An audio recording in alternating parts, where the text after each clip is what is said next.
Today, I just want to share a few lessons, meaning three. The three lessons that have had the greatest impact on my life have to do with feelings, with failure, and with finding happiness. A year after I left college, I was given the opportunity to co-anchor the 6 o'clock news in Baltimore, because the whole goal in the media at the time I was coming up was that you try to move to larger markets, and Baltimore was a much larger market than Nashville. So getting the 6 o'clock news co-anchor job at 22 was such a big deal. It felt like the biggest deal in the world at the time. And I was so proud because I was finally going to have my chance to be like Barbara Walters, which is who I'd been trying to emulate since the start of my TV career. So I was 22 years old, making $22,000. And yet it didn't feel right. It didn't feel right. The first sign was when they tried to change my name. The news director said to me at the time, "Nobody's going to remember Oprah, so we want to change your name. We've come up with a name we think that people will remember and people will like. It's a friendly name, Susie." But my name wasn't Susie. And I'd grown up not really loving my name, because when you're looking for your little name on the lunch boxes and the license plate tags, you're never going to find Oprah. So I grew up not loving the name, but once I was asked to change it, I thought, well, it is my name. And do I look like a Susie to you? So I thought, no, it doesn't feel right. I'm not going to change my name. And if people remember it or not, that's okay. And then they said they didn't like the way I looked. This was in 1976, where your boss could call you in and say, "I don't like the way you look." So I was juggling these messages of expectation and obligation and feeling really miserable with myself. I'd go home at night and fill up my journals, because I've kept a journal since I was 15, so I now have volumes of journals. So I'd go home at night and fill up my journals about how miserable I was and frustrated, and then I'd eat my anxiety. That's where I learned that habit. And after 8 months, I lost that job. They said I was too emotional, I was too much. But since they didn't want to pay out the contract, they put me on a talk show in Baltimore. And the moment I sat down on that show, the moment I did, I felt like I'd come home. I realized that TV could be more than just a playground, but a platform for service, for helping other people live their lives. And the moment I sat down doing that talk show, it felt like breathing. It felt right. And that's where everything that followed for me began. And I got that lesson. When you're doing the work you're meant to do, it feels right. And every day is a bonus, regardless of what you're getting paid. And how do you know when you're doing something right? How do you know that? It feels so. What I know now is that feelings are really your GPS system for life. When you're supposed to do something or not supposed to do something, your emotional guidance system lets you know. The trick is to learn to check your ego at the door and start checking your gut instead. Every right decision I've made, every right decision I've ever made has come from my gut. And every wrong decision I've ever made was a result of me not listening to the greater voice of myself. If it doesn't feel right, don't do it. That's the lesson. Even doubt means don't. This is what I've learned. There are many times when you don't know what to do. When you don't know what to do, get still. Get very still until you do know what to do. And when you do get still and let your internal motivation be the driver, not only will your personal life improve, but you will gain a competitive edge in the working world as well. Because as Daniel Pink writes in his bestseller, A Whole New Mind, he says we're entering a whole new age, and he calls it the conceptual age, where traits that set people apart today are going to come from our hearts, right brain, as well as our heads. It's no longer just the logical, linear, rules-based thinking that matters, he says. It's also empathy and joyfulness and purpose, inner traits that have transcendent worth. These qualities bloom when we're doing what we love. So when we're involving the wholeness of ourselves in our work, both our expertise and our emotion.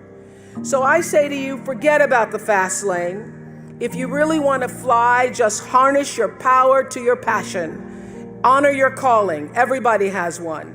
Trust your heart, and success will come to you. So lesson 1, follow your feelings. If it feels right, move forward. If it doesn't feel right, don't do it. Now I want to talk a little bit about failings, because nobody's journey is seamless or smooth. We all stumble, we all have setbacks. If things go wrong, you hit a dead end, as you will. It's just life's way of saying, time to change course. So ask every failure. This is what I do.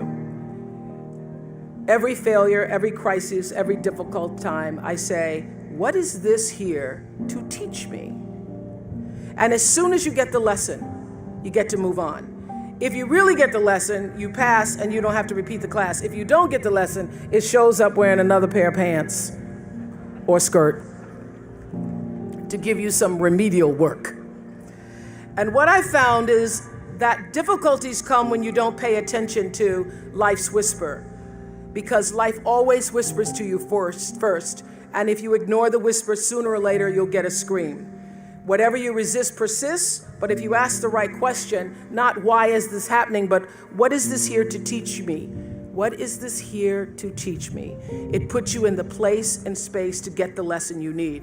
My friend Eckhart Tolle, who's written this wonderful book called A New Earth, that's all about letting the awareness of who you are stimulate everything that you do. He puts it like this. He says, don't react against a bad situation, merge with that situation instead, and the solution will arise from the challenge. Because surrendering yourself doesn't mean giving up, it means acting with responsibility. Okay, many of you know that, as President Hennessy said, I started this school in Africa. And I founded the school where I'm trying to give South African girls a shot at a future like yours. And I spent 5 years making sure that school would be as beautiful as the students. I wanted every girl to feel her worth reflected in her surroundings. So I checked every blueprint, I picked every pillow, I was looking at the grout in between the bricks, I knew every thread count of the sheets, I chose every girl from the villages, from 9 provinces, and yet last fall I was faced with a crisis I'd never anticipated. I was told that one of the dorm matrons was suspected of sexual abuse. Well, that was, as you can imagine, devastating news. First I cried, actually I sobbed for about a half an hour, and then I said, let's get to it. That's all you get, is a half an hour. You need to focus on the now, what you need to do now. So I contacted a child trauma specialist. I put together a team of investigators. I made sure the girls had counseling and support. And Gail and I got on a plane and flew to South Africa. And the whole time I kept asking that question, what is this here to teach me? And as difficult as that experience has been, I got a lot of lessons. I understand now the mistakes I made because I had been paying attention to all of the wrong things. I built that school from the outside in, when what really mattered was the inside out. So it's a lesson that applies to all of our lives as a whole. What matters most is what's inside. What matters most is the sense of integrity, of quality, and beauty. I got that lesson. And what I know is that the girls came away with something too. They've emerged from this more resilient and knowing that their voices have power. And their resilience and spirit have given me more than I could ever give to them, which leads me to my final lesson, the one about finding happiness. Not a small topic, this is, finding happiness. But in some ways, I think it's the simplest of all. Gwendolyn Brooks wrote a poem for her children. It's called Speech to the Young, Speech to the Progress Toward. And she says at the end, live not for battles won, live not for the end of the song, live in the along. She's saying, like Eckhart Tolle, that you have to live for the present. You have to be in the moment. Whatever has happened to you in your past has no power over this present moment because life is now. But I think she's also saying, be a part of something. Don't live for yourself alone. This is what I know for sure. In order to be truly happy, you must live along with, and you have to stand for something larger than yourself, because life is a reciprocal exchange. To move forward, you have to give back. And to me, that is the greatest lesson of life. To be happy, you have to give something back.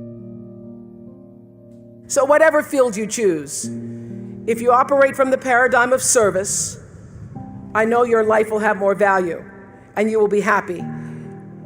I was always happy doing my talk show, but that happiness reached a depth of fulfillment, of joy that I really can't describe to you or measure when I stopped just being on TV and looking at TV as a job and decided to use television, to use it and not have it use me, to use it as a platform to serve my viewers. That alone changed the trajectory of my success. So I know this, that whether you're an actor, you offer your talent in the way that most inspires art. If you're an anatomist, you look at your gift as knowledge and service to healing. Whether you've been called, as so many of you here today, getting doctorates and other degrees, to the profession of business, law, engineering, humanities, science, medicine. If you choose to offer your skills and talent in service, when you choose the paradigm of service, looking at your life through that paradigm, it turns everything you do from a job into a gift.